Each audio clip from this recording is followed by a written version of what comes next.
Hello, everyone, and welcome to Pastor Mike's Quick Shots, episode 95.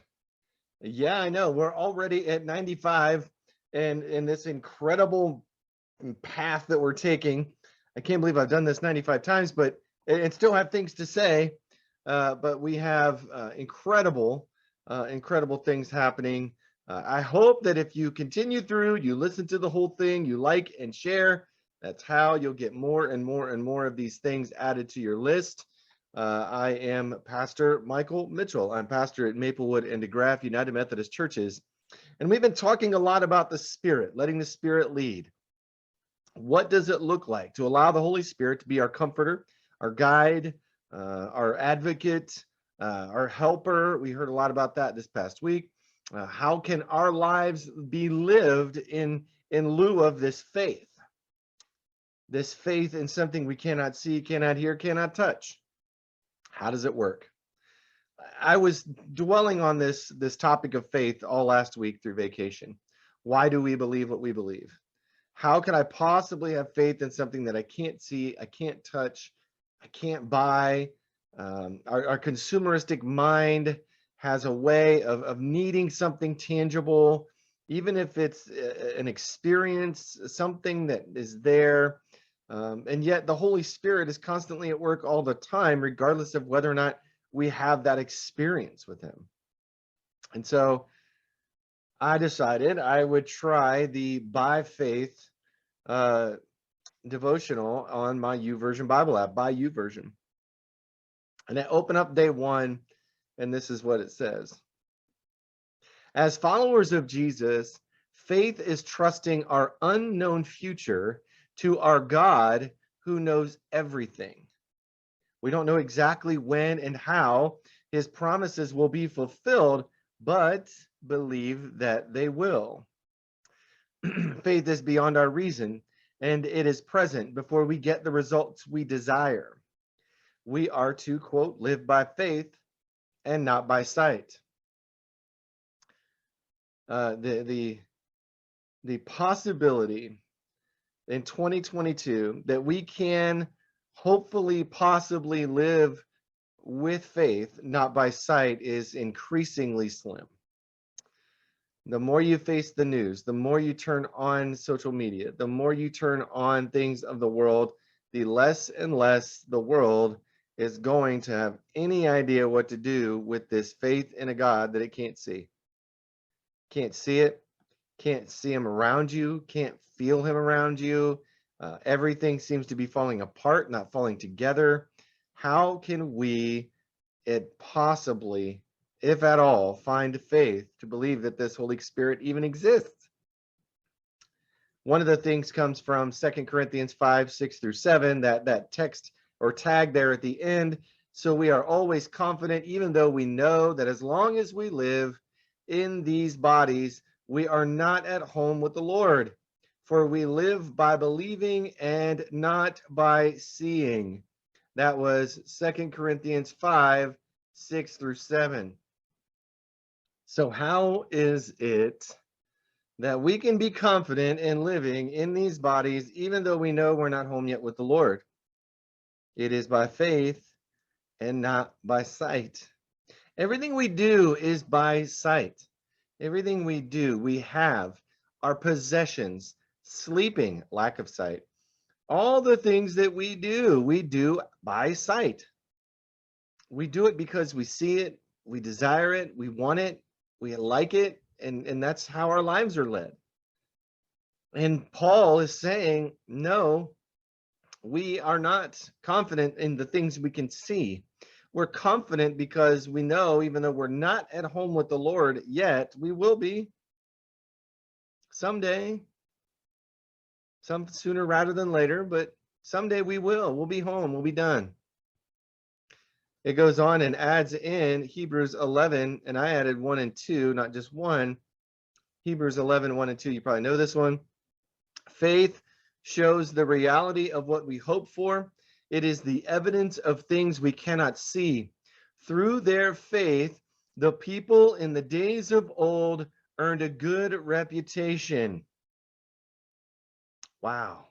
The reality of what we hope for Our faith shows the reality of what we hope for and is the evidence of the things that we cannot see. Isn't that incredible? The faith that you have has nothing to do with what you have, what's tangible in your life, and what you can physically do. It's all about everything that God is doing that you cannot see and what he can do without you and without your stuff and your things and your strength. He can do amazing things. It goes on in the YouVersion by faith devotional. Essentially, this verse is saying that when we have faith, we're placing our confidence, trust, and belief in who God is and how God works, despite not knowing any of the details. We don't place our faith in a process, but in God alone. We have learned and taught ourselves this consumeristic process. This process of I ask and you give, I ask and you give, or I do and I get. This is a consumeristic process. We've in America have made it paramount. It is the epitome of what is going on in our country. I am because I say I am. I want because I say I want. And yet none of that is true. None of it can possibly happen without a God somewhere.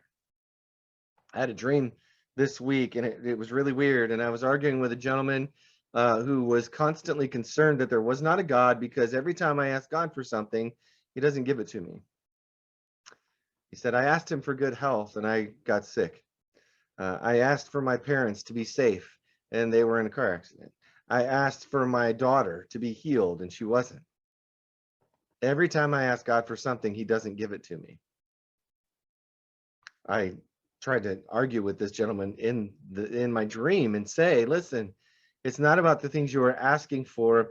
It's about the things that God is doing in and through you.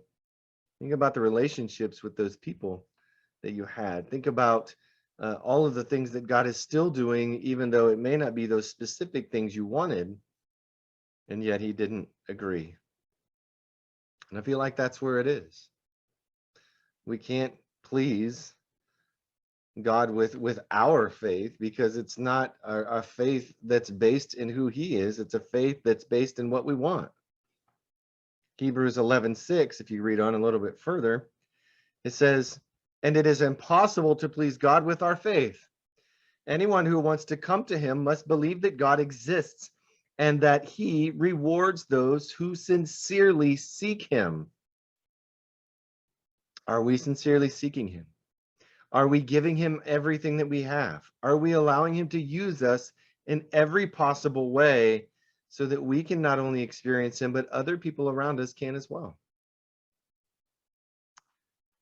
Friends, I don't know where you are on this journey. I don't know if faith is something you're struggling with. I don't know if being able to believe it without seeing it is in your wheelhouse. I'm not sure. I'm not sure where you are. But what I do know is there's a God who loves you. And he knows what struggle you're going through. He knows what you're facing. And he knows that he really, really wants you to trust him. Friends, if you're not busy and you can spare Sunday morning, we're going to meet at 9 in Maplewood and 10:30 at DeGraff. And we're going to continue this conversation about the Holy Spirit, not necessarily about faith on Sunday. We're going to talk about how the Holy Spirit convicts us and shows us, kind of holds up the mirror and shows us who we are. And sometimes there's things that need to change. Friends, if you can join us, we'd love to have you. If not, you can join us back here on Facebook, Mondays on YouTube.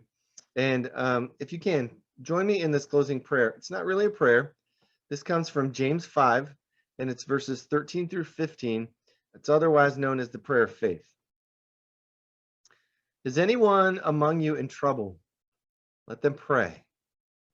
Is anyone happy? Let them sing songs of praise. Is anyone among you sick? Let them call the elders of the church to pray over them and anoint them with oil in the name of the Lord. And the prayer offered in faith will make the sick person well. The Lord will raise them up. If they have sinned, they will be forgiven. Friends, I hope that if any of those fit you today, that you are in prayer. You are trusting who God is and what he can do, not in what you can see and what you're capable of. Friends, I hope that you have a great rest of your week. All of my DeGraff folks, I hopefully will see you at the fairgrounds sometime.